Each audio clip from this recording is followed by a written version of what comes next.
সন্ধে নামার সাথে সাথেই বেরিয়ে পড়লাম কালী পূজায় ঠাকুর দেখতে। প্রথমেই চলে এলাম বালুরঘাটের নদীর ওপারের প্রিন্স ক্লাবে।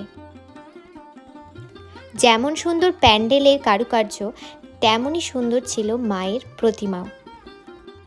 চারিদিকে সহজপাঠের এত সুন্দর থিমটি তুলে ধরে রয়েছে, যা দেখে কিন্তু ছোটবেলার কথা মনে পড়ে গেল। স্লেটের মধ্যে সেই লেখা ক খ গ ঘ পড়া। এখানেই আমাদের পরিচয় দিয়ে দিই। এখানে রয়েছে আমি প্রিয়া এবং আমার পাশে পলু, আর এই হচ্ছে আমার মা। আমরা তিনজনে মিলেই ঠাকুর দেখতে বেরিয়েছিলাম। তারপর চলে এলাম কলেজ স্কোয়ারে। আর কলেজ স্কোয়ারে ঢুকতেই দুই মাকে দেখে মন আর প্রাণ দুটোই ভরে গেল।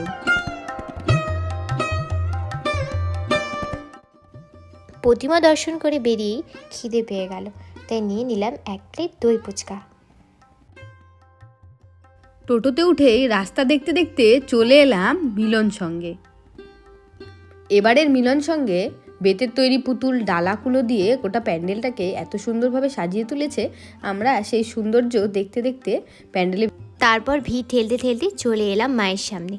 মায়ের মূর্তিটি শুধু দেখার মতো ছিল, এত সুন্দর আর এত অপূর্ব করা হয়েছে যা চোখ জুড়ে আসার মতো। এরপর চলে এলাম ট্যাঙ্ক মোড়ে স্বাস্থ্যসাথী ক্লাবে, যেখানে বাঁশ দিয়ে এই দুর্দান্ত প্যান্ডেলটি তৈরি করা হয়েছিল। তারপর টোটোতে ঠান্ডা হাওয়া খেতে খেতে আমরা চলে আসলাম পরের প্যান্ডেলে, যেটিকে এত সুন্দরভাবে ঝাড়বাতি দিয়ে সাজানো হয়েছিল যা সত্যি তাক লাগিয়ে দেওয়ার মতো।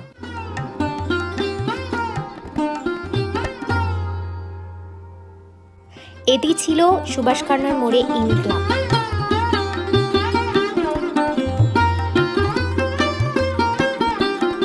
তারপরে চলে এলাম আমরা 3.5 নম্বর মোড় ক্লাবে।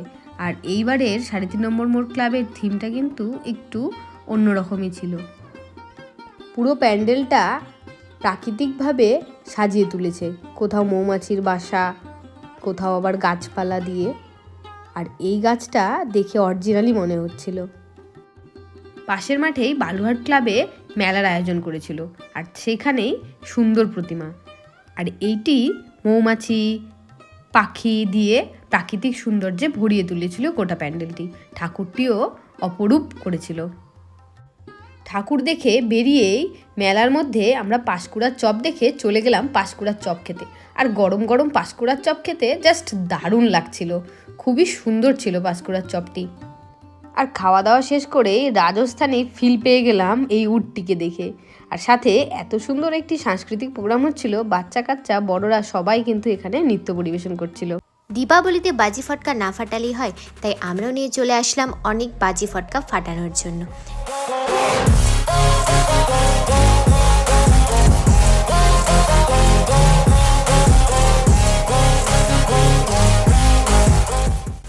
আর সর্বশেষে একটি ফানুস আকাশে উড়িয়ে দিলাম।